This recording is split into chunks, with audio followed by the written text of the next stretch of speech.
हाँ जी सर, आ रही जी है। सर, आ रही है, आ आ रही रही है। है। आ रही है। आ रही है।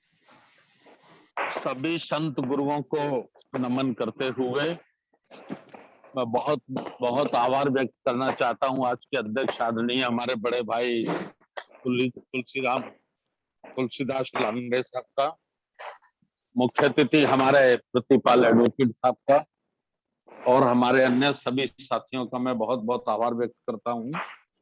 और चूंकि मैं अभी उत्तराखंड में हूं, हमारे जो राष्ट्रीय महासचिव है प्रभारी उत्तर प्रदेश, उत्तराखंड और बिहार के, उनके घर से खाना खा के आया हूँ। मेरे साथी को छोड़ने आए हैं गेस्ट हाउस तक।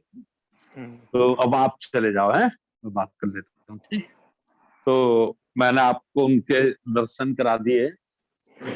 मैं केवल दो बात कहना चाहता हूँ। एक तो मेरा निवेदन यह है कि वहां पर भोपाल से पहले दो रेलवे स्टेशन पड़ते हैं। एक विदिशा पड़ता है और विदिशा से सांची मात्र 7 किलोमीटर की दूरी पे है। तो बहुत सारी ट्रेनें विदिशा भी रुकती हैं। सारी ट्रेनें तो नहीं रुकती, लेकिन बहुत सारी ट्रेनें विदिशा भी रुकती हैं। और विदिशा के बाद दूसरा रेलवे स्टेशन पड़ता है सांची। सांची बिल्कुल जो स्तूप है और उसका जो ग्राउंड है, उस ग्राउंड से सटा हुआ है, यानी पैदल का भी डिस्टेंस नहीं है। 2 मिनट में हम स्टेशन से बाहर निकलेंगे और सांची पहुंच गए। वहां रिक्शे की भी जरूरत नहीं है। तो ये बात मैं आपकी जानकारी में ला दूं। और भोपाल से 40 किलोमीटर की दूरी है। तो जैसे बौद्ध गया से बहुत सारे ट्रेवल्स मिलते हैं गया रेलवे स्टेशन से, इसी प्रकार से भोपाल रेलवे स्टेशन से भी बहुत सारे ट्रेवल मिलता है। उधर से आने के लिए कोई परेशानी नहीं है। और अगर कहीं बहुत सारी परेशानी नजर आएगी तो हम 2-4 ऑटो टेम्पू भी कर देंगे, जिन पे झंडे लगे होंगे, बैनर लगे होंगे, और वो साथियों को लाने का काम कर लेंगे। तो ये बात मैंने थोड़ा सा आप लोगों के बीच में इसलिए स्पष्ट की है। दूसरा यह है कि हमारा वहां जो 5 तारीख को आ जाएंगे उनको नाइट रुकना है, और जो 4 तारीख को आ जाएंगे उनको नाइट रुकना है। 6 तारीख को नाइट नहीं रुकना है, क्योंकि 6 तारीख को हम लोग लगभग 4 बजे करीब प्रोग्राम को कोशिश करेंगे समाप्त कर दें, तो आप लोग वापसी आ सकते हैं। दूसरा, सांची जो है वो बहुत बड़ा एरिया नहीं है, बहुत बड़ा एरिया नहीं है, लगभग 4-5 किलोमीटर के एरिया में है। तो घूमने के लिए भी बहुत ज्यादा समय हमें वहां नहीं चाहिए। कम समय में भी हम सांची को वहां देख सकते हैं। तो ये कुछ बातें हैं। और दूसरा, आप लोग आज दीपावली का दिन हमारे देश में लोग मना रहे हैं। और जैसा भी हमारे राष्ट्रीय कार्यकारी अध्यक्ष जी ने कहा कि दीपावली हमको मनानी चाहिए कि नहीं मनानी चाहिए, अभी हमें इन उलझनों में नहीं पड़ना। अभी हमें नहीं पढ़ना है, क्योंकि हमारे यहाँ समाज में ही दो मत है। एक मत कहता है कि अशोक सम्राट ने जब कलिंग पर युद्ध जीत लिया था और उनकी विजयदशमी मनाई गई थी, और जब उन्होंने 84,000 स्तूप बनवाए तो सारे स्तूपों पर असंख्यक दीप जलाए गए थे। एक मत ये कहता है।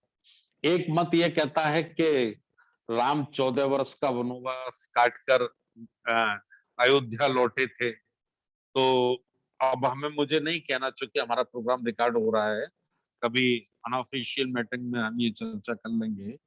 अभी तो जो हमारे राष्ट्रीय कार्यकारी अध्यक्ष जी ने कही थी कि हमें केवल और केवल समाज को तैयार करना है।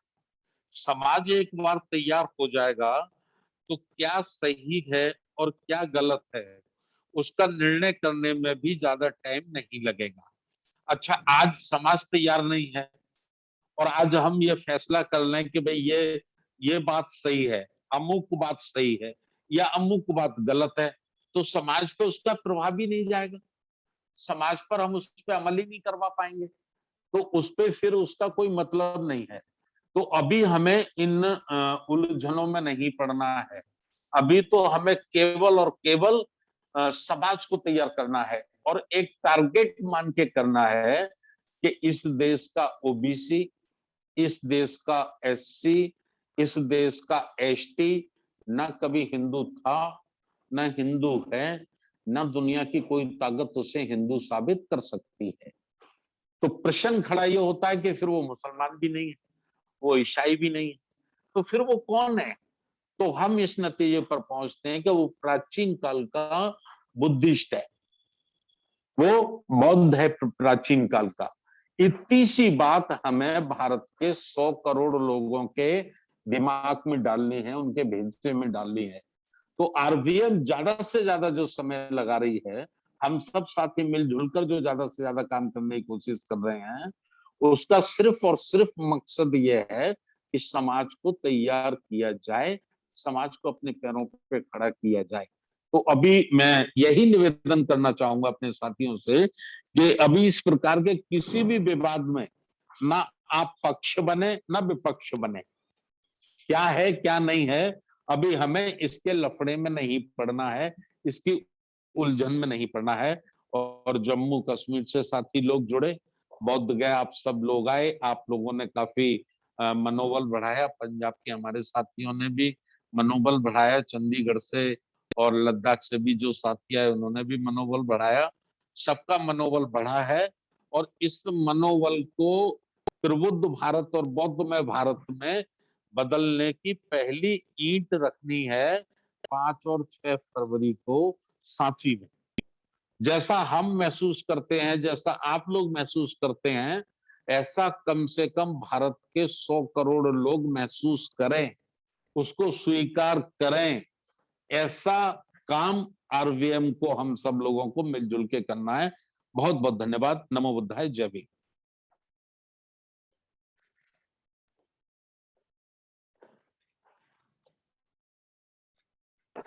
संचालक जी आगे बढ़ाइए।